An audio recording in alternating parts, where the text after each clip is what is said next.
Hello there. Happy Saturday. Yay for Saturday. Welcome to Giving Up the Ghost with Sher and Jas and me. we have our friend Jen joining us.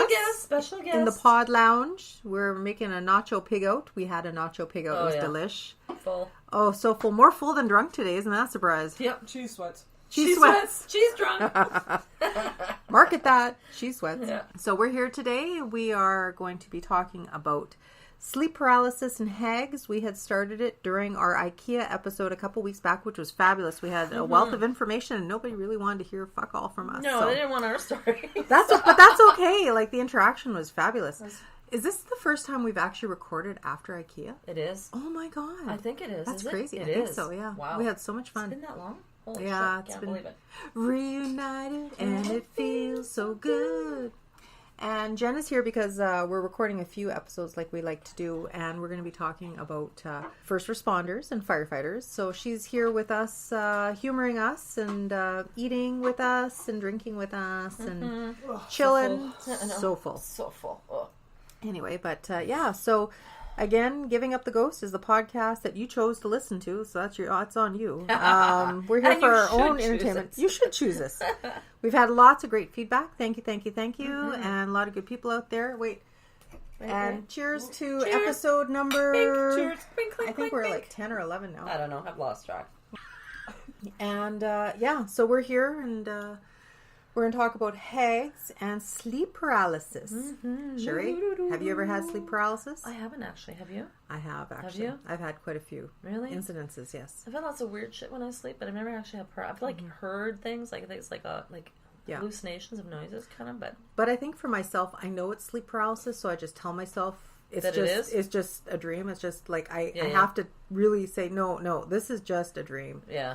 Just because I can tell certain things in my dream that normally wouldn't happen when I was awake, so I'm like, yeah, no, this isn't real. This is just a dream, and then it just kind of fades away and stuff. I don't know. Jen, have you ever had? I do not believe so. No. I don't think I sleep well enough because I got the sleep disturbance problem, right? So I don't think I enter any really good REM sleep lots of times. Yeah. So I don't know. Like recently, and when I do, I just dream like crazy anyway. Do you? Yeah. Do you write down your dreams? Sometimes. You should. I know. Yeah. Sometimes some are pretty scary, but. Oh, well, yeah, I know. Even so, you should still write it down. Yeah, I know. And they say that actually when you're dreaming about something and when you remember your dream, you're not actually remembering the actual dream, you're actually remembering the first time you remembered your dream. What? Replay? Okay, Replay? so you dream, Yeah. right? And then you wake up and you try and recall that dream because you're like, man, that was some weird shit that just happened right now. Sometimes you just so can't you're remember recalling the details, right? Yeah. So then after that, anything after that you recall about that dream isn't the actual dream, but if you're retelling it to yourself as to what happened. So it's not always 100% either. Oh, right, because you don't actually remember the What about whole... those dreams don't where retain you it. try to you purposely try to make yourself wake up? Oh, yeah. So that you get out of that shitty crazy situation. situation that you're in your dream, and then you go back to sleep. Yeah. When you're awake, Yeah. you go back to sleep and you're right back in it. I know, It's like, yeah. what the That's hell? weird. It's like, come on, I That just is- left yeah, there. yeah. Or Exactly. recurrent dreams. You ever have recurrent dreams? Recurring Yes. dreams I I've had. have the same thing where I'm in a house that has got like so many rooms in it that I'm lost all the time. Yeah, I have this one house that I have a tunnel to an amusement center. Oh, well, hey, that sounds like fun though. But sounds there's like this one. It's a stupid reoccurring dream. Yeah, I know. It's weird how that happens though, eh? Yeah. And it's like the exact same thing. Yeah. It's weird. And it's like my house, but it's not my Yeah, house. it's my house, but it's yeah. not my house. Yeah. Yeah. Yeah, it's really And it's fun. almost like, well, for me, it's almost like when I dream about things that look familiar to me, but they're just so different that I know it's not real. So I know I'm dreaming, but it's like it's my life, but it's not my life. It's almost like I'm in another life. Yeah. Like So I said, strange. there's another person out there living. That's I don't know right. how many people say, you look... How many people have you... Doppelgangers. Like, what the hell? Yeah. That's They another tell me that all episode we the can do. time. Mm-hmm. That's a I know you. I'm like, no, you don't. You don't know me. that's another Ramblesode. Yeah. I guess this would be a Ramblesode because we're not focusing on We're not doing an actual topic. Well, we are doing a well, topic. it is a topic, but it's we more haven't really researched the whole paranormal thing. phenomena. Yeah. Earlier today, we had the fortune enough to meet Brian. We won't give his last name, but we met with Brian, and he's Awesome. Thank he you. is so awesome. He was super good. We met him down at the Man of Nature Museum. He was a tour guide for a few years, I guess when he was a teenager or something. Yeah. And so he knows the place like the back of his hand. Took us through some secret passages. Oh my God, freaky man. And he told us some stories and where it happened. So we recorded it on the phone. Well, hopefully that's good. And at the same time, we got on video. Yeah. But we didn't Maybe see we'll have something cool on video. Oh shit, I don't know. Oh, I don't know. Oh, scary. Pretty cool though. So creepy. But yeah, so that's going to come up in later episodes. Again, we have our interview with Margaret in Stonewall, which I think is the next one or the second next one. And then we did the ghost reveal at Teresa's house. We did the recap with her today. Some freaky shit happened there. Yeah. And now we're here talking about the ghost thingy, or the sleep paralysis thingy. And to bring it around again, about the hag. The hag. Which is a very common occurrence. So I'll tell you real quickly about what's happened to me. Okay. I didn't write it down or anything. I've been having sleep paralysis on and off for years, but to the point where I didn't even know what that was, right? Like, I'm like, why am I awake, but I can't move, and that's what will happen, right? Yeah. And then I'll see a figure or a shape, and it's like, okay, is that somebody really in my room, or is that just my imagination? Is it the shadows? I've had that on and off since I was a kid. Not regularly, but I couldn't even give you the details anymore. It's happened 3 or 4 times. Most recently, though, I believe it was last year, and I find the time when I have these sleep disturbances or paralysis or whatever is when I'm either overtired or I take a nap and I'm so groggy. You know when you're so groggy and you can't wake up? You ever get that? You're just so groggy and you can't. Eyes are like rolling back. And it's like, do I go back to sleep or do I try and wake up? And I just can't. And I find that's when this happens. So last year I'm sleeping on the couch. It's like 4 or 5 o'clock. Part of my family goes out for shakes or something. I don't know. And I'm like, I'm going to catch some shut-eye on the couch, take a nap, all cozied in. Some lights are on in the house, some aren't, and it's like afternoon on a Saturday or whatever. And then I know my son was out at work at his part-time job, so I'm expecting him to come home, right? So as I'm sleeping and I'm dreaming, I dreamt that I heard the door chime come, So in my dream, or I thought I was awake, but I'm not. Yeah, and I'm like, is that you? Are you home? Right. And then in my dream, or so I thought it was, and I'm groggy and I was already trying to fight waking up or going back to sleep at that point, right? And then I thought I saw the basement light on, so that means my son came home and he went down to the basement and he didn't say anything, which is really unlike him to begin with. As you guys saw, he's very adorable with me. He's so cute. And in my dream, I'm like, oh, why didn't he come see me? Why? And I'm trying to call out to him, and I couldn't physically call out to him. And I thought, well, that's weird. Yeah. Okay. So this is where it starts, Yeah. And the next thing I know, I see a shadow standing in my living room about 4 feet from the couch towards the kitchen. Ew. It was a shadow. Like, no, I couldn't describe it to you. I couldn't describe the form. It was like a man almost. And I'm like, is that Colton? Colton, why are... Oh, I guess I shouldn't give my son's name. Anyway. Oh. Well, whatever. Too late. Whatever. And my life's an open book. Because it's all my fault. And it's coming out in the book. And I'll be writing about it. I'll be writing about it. Anyway. Because it's my own fault, Oh. Yeah. And, anyway, so... Yeah, so like I'm laying there, I'm groggy, I'm trying to wake up, and I'm like, is that Colton? I couldn't really figure it out, and it was so fuzzy, and I'm like, oh, and I couldn't, that's when I realized I couldn't move. Oh. I couldn't wake up, I couldn't move, and I'm like, why? You couldn't speak? I couldn't speak, and I'm trying to call out, and then I saw the basement light home, and I'm like, why is he just standing there? And then I closed my eyes and I really worked really, really hard. And I don't know if I fell back to sleep. And I'm like, this is just a dream. This ain't real. Like, it doesn't feel right. It doesn't feel... And I didn't feel weirded out like evil, like some people feel evil. But I just knew it was the right place, but it wasn't happening. Right. And then I was able to wake up.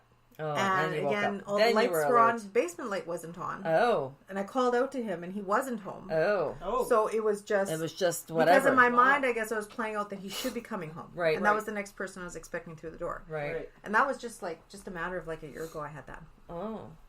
So I've had episodes like that before, so I can relate. I know. Yeah. I don't have them on a regular basis. I don't have the Hags sitting on my chest, which is quite a common occurrence. Yeah. Creepy. That's very creepy. Makes creepy. You wonder, eh? Yeah, I don't know. So, and then we got some feedback from some people about sleep paralysis. Should we read the stories first? You want to read the stories? Sure. Or should we read the background? There's a very long background. Totally up to you. Background. We tried to cover it at IKEA at the time. Yeah. Good luck with that. We didn't cover very much. No. I know.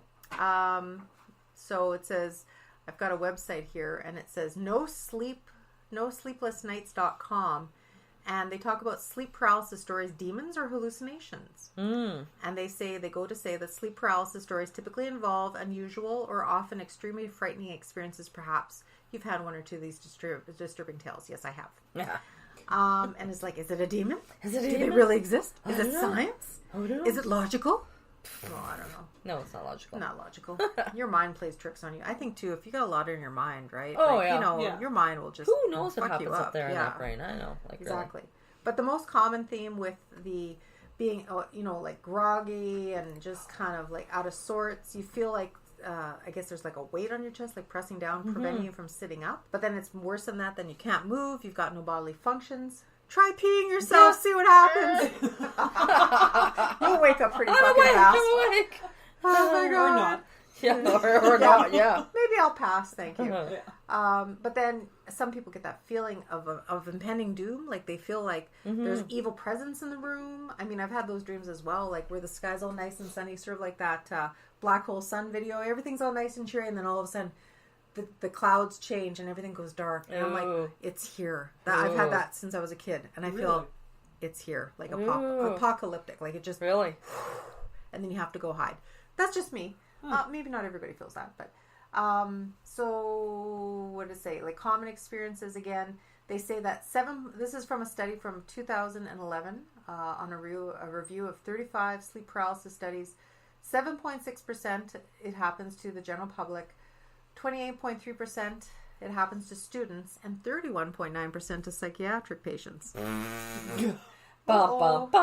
Dun, dun, dun. Where do we fall? I don't know. Somewhere between the student and psychiatric. And then of those people, they say, what was your experience of sleep paralysis?